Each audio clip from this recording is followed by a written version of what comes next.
Ce film documente une affaire d'État. Il met en scène des assassins d'extrême droite qui pendant des années ont agi en toute impunité sur le territoire allemand. Leur haine des étrangers les a poussés à tuer 9 personnes d'origine étrangère et une policière, à commettre des attentats à la bombe, à braquer des banques, sous les yeux des contacts et des indicateurs de pratiquement tous les services secrets allemands. Ce film met en lumière les failles inquiétantes des services de sécurité allemands qui ont échoué à arrêter ces crimes. Au cœur de cette histoire, la tromperie, le mensonge, l'escroquerie, mais aussi la lutte entre le Parlement et les appareils de l'État allemand, entre la volonté d'informer et la dissimulation. Il s'agit de savoir si notre démocratie fonctionne et si nous pouvons tenir notre promesse aux citoyens allemands. Car nous leur avons dit, qui que vous soyez, quelle que soit votre origine, sachez que les autorités feront tout ce qui est en leur pouvoir pour élucider les affaires criminelles. On aurait pu à plusieurs reprises interrompre cette série de meurtres. On avait les informations, on avait les moyens de le faire. Mais pour une raison obscure, personne n'a agi. Ce que je trouve inquiétant, c'est que les services secrets ont pris l'habitude de se soustraire au contrôle de la justice.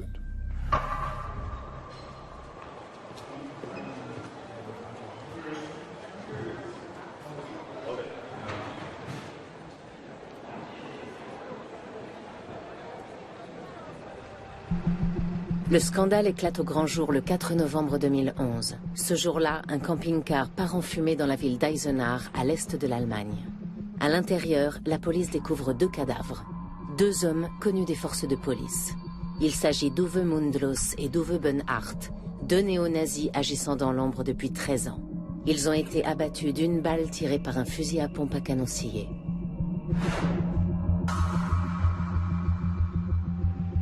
À côté des corps, les policiers découvrent tout un attirail d'armes, des plans de ville et de l'argent volé dans des banques.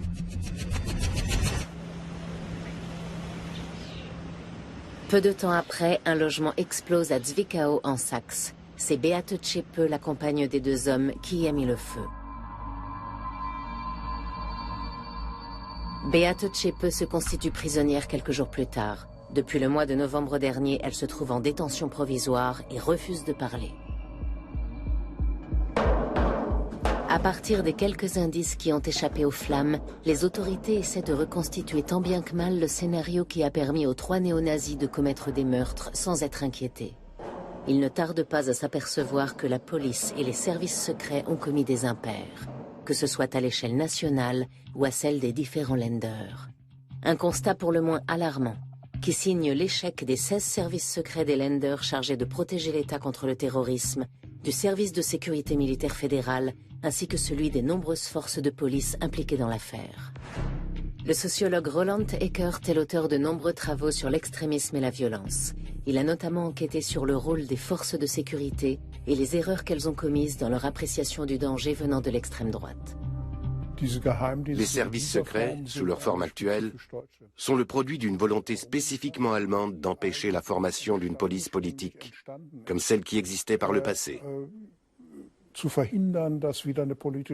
Ils reposent donc sur des fondements tout à fait respectables.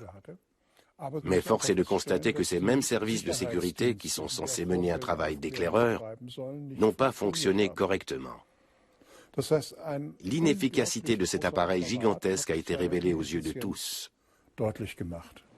La défiance à l'égard des services secrets et des autorités chargées de l'enquête prend une telle ampleur que le Parlement fédéral et les parlements des différents Länder mettent en place des commissions chargées de faire la lumière sur cette affaire. La commission la plus importante se trouve au Parlement fédéral. Elle est présidée par le député Sebastian Edati. Nous avons pris connaissance de plus d'1 centaine de preuves. Nous avons reçu beaucoup d'autres pièces. Et nous constatons de plus en plus souvent et à plusieurs niveaux l'absence manifeste d'une volonté de coopérer, qui se traduit par le refus de fournir le matériel et les informations dont nous avons besoin pour mener notre travail d'enquêteur à bien. En tant que néo-nazis, Uwe Mundlos, Beate Zschäpe et Uwe Böhnhardt étaient depuis longtemps dans le collimateur des autorités. C'est à la fin des années 90 que le trio prépare ses premiers attentats. Il stocke des armes et des explosifs dans un garage loué au nom de Beate Zschäpe à Jena, une ville du Land de Thuringe à l'est de l'Allemagne. Les services secrets le découvrent et en informent la police. En janvier 1998, les forces de l'ordre perquisitionnent le garage en présence d'Uwe Böhnhardt. Mais pendant que les agents de police essaient de forcer la serrure, Böhnhardt monte dans sa voiture et prend le large, sans rencontrer la moindre résistance. Une commission d'enquête est ouverte dans le land de Thuringe. Elle doit faire la lumière sur les défaillances de la police et des services de renseignement généraux. La députée Martina Renner est la vice-présidente de la commission. Cette perquisition représente à ses yeux l'une des plus graves erreurs de l'enquête. La plus grande faute de la police a sans aucun doute été commise lors de la préparation et de la perquisition du garage à Jena. Des officiers ont trouvé une bombe tuyau et n'ont pas arrêté les 3 suspects, qu'ils auraient au moins pu placer en garde à vue. À cela s'ajoutent les défaillances de la recherche soi-disant ciblée des criminels. Quand on consulte les dossiers, on s'aperçoit vite que la police avait toutes les informations sur les structures susceptibles d'aider les 3 criminels à plonger dans la clandestinité. La police trouve dans le garage des armes, du matériel de propagande et plus d'1 kilo de TNT utilisé pour la confection de plusieurs bombes tuyaux. Un avis de recherche est lancé, mais le trio a disparu sans laisser de traces. Les 3 criminels se terrent d'abord à Chemnitz. Ils passent 2 ans dans la ville en changeant plusieurs fois d'adresse. Des camarades mettent des logements à leur disposition.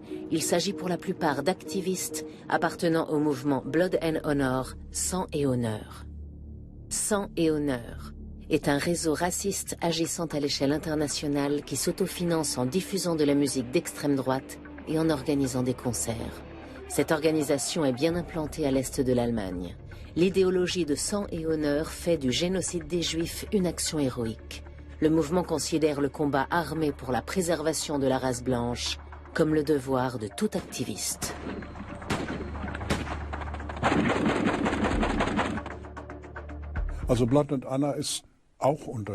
On a souvent sous-estimé la portée de Sang et Honneur, parce qu'on pensait que la seule activité de ses membres racistes consistait à organiser des concerts. L'idée que ces activistes pouvaient avoir un sous-groupe militant terroriste ou un groupement parallèle, à savoir le Combat 18, n'a pas vraiment été prise en considération, ou peut-être pas suffisamment pour prendre les mesures qui s'imposaient. Les 3 criminels s'installent dans la clandestinité. Leur soutien ne leur procure pas seulement des logements, mais aussi des fausses identités et des armes. Le trio forme désormais une cellule terroriste et il se prépare à passer à l'action. Comment a-t-on pu en arriver là? Que savaient les services secrets? Et pourquoi le trio n'a-t-il pas été arrêté? Les commissions d'enquête demandent des informations, des dossiers, entendent des témoins, mais l'enquête piétine. On s'aperçoit que les services secrets à l'échelle nationale ou à celle des Länder ont détruit des pièces, des dossiers et des preuves juste après la découverte de la cellule terroriste. Derrière ces agissements se cache sans doute la volonté des services secrets de dissimuler leurs défaillances, car ils étaient bien plus près des terroristes qu'ils ne veulent l'admettre. Quand on demande directement à des personnes du gouvernement fédéral s'il y a eu des contacts entre les autorités allemandes et la cellule terroriste ou l'entourage de la cellule, et que l'on nous répond par la négative pendant des semaines, alors que l'on sait pertinemment le contraire, mes collègues et moi avons toutes les raisons de nous sentir floués. Et ça ne fait pas plaisir. Toutes les forces de sécurité sont avisées de vérifier une nouvelle fois, chacune dans son domaine de compétence, si elles disposent d'informations en lien avec le trio, avec son entourage proche, ou avec toute personne susceptible d'avoir été en contact avec lui. Une chose est sûre, les services secrets avaient placé Uwe Mundlos sous surveillance dès 1994. Cette année-là, il fait son service militaire dans l'infanterie mécanisée. Son nom apparaît alors dans un dossier en raison de ses convictions d'extrême droite. Le parquet ouvre une enquête. C'est le MAD, le service de sécurité militaire allemand, qui s'occupe des soldats d'extrême droite. Il essaie alors de faire de Mundlos l'un de ses indicateurs en lui proposant de les tenir informés des activités de ses camarades néo-nazis. Mais le soldat refuse toute forme de coopération. Quand on découvre la proposition de recrutement du MAD, le ministère de la Défense accepte de livrer ses dossiers après bien des hésitations. Pour le député Sebastian Dati, c'est un véritable scandale.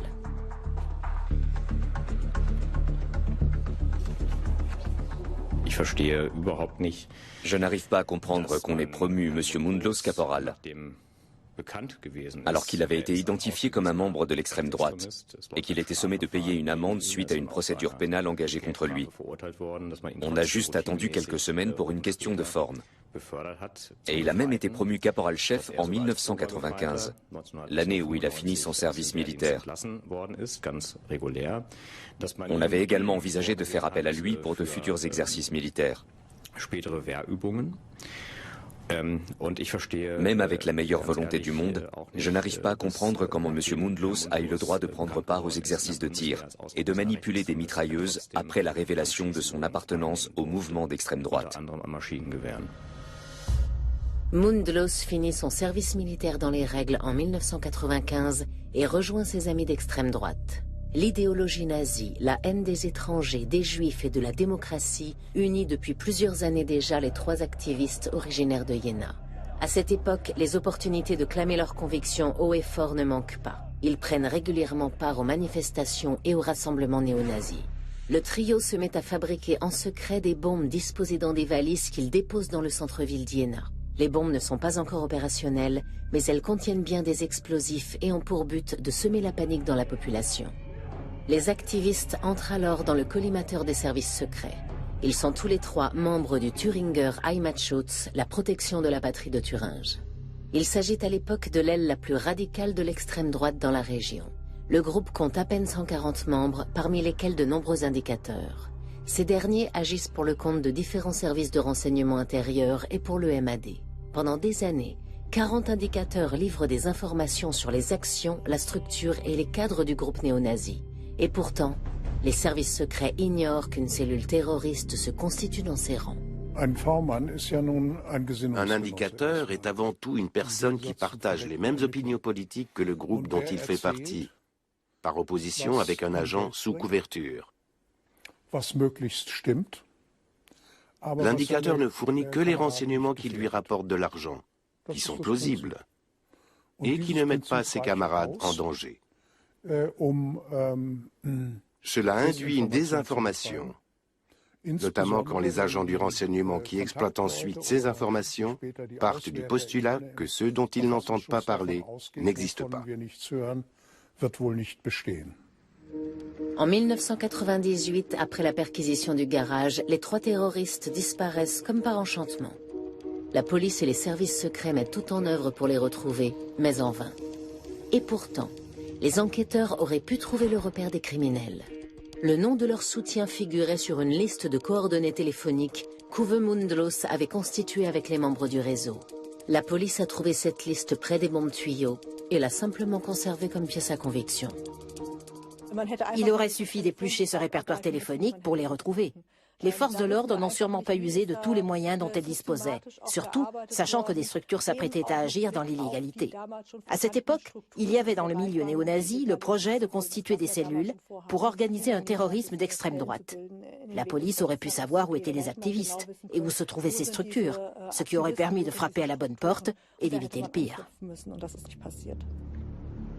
Les services secrets apprennent tout de même que le trio a besoin d'argent, car la vie dans la clandestinité lui coûte cher. Le réseau de soutien organise des collectes, et les trois criminels inventent un jeu répugnant qu'ils nomment Pogromli, qu'ils vendent dans le milieu de l'extrême droite. Les renseignements généraux allemands en acquièrent plusieurs exemplaires. Le trio reçoit l'argent par le biais d'intermédiaires, environ 50 € par jeu. Quelque temps après, les services secrets apprennent par des activistes que les trois criminels n'ont plus besoin d'argent, ils ont ce qu'il leur faut. Mais personne ne fait le lien avec les attaques à main armée que Bernhardt et Mundlos commettent à l'époque à Chemnitz. Et quand le service de renseignement du Land de Brandebourg informe ses collègues de Saxe et de Thuringe qu'un activiste connu de sang et honneur va tenter de procurer des armes à 3 skinheads clandestins, il ne vient apparemment à l'esprit de personne qu'il pourrait s'agir d'armes destinées aux poseurs de bombes. La raison est on ne peut plus simple. Les services secrets coopèrent à peine avec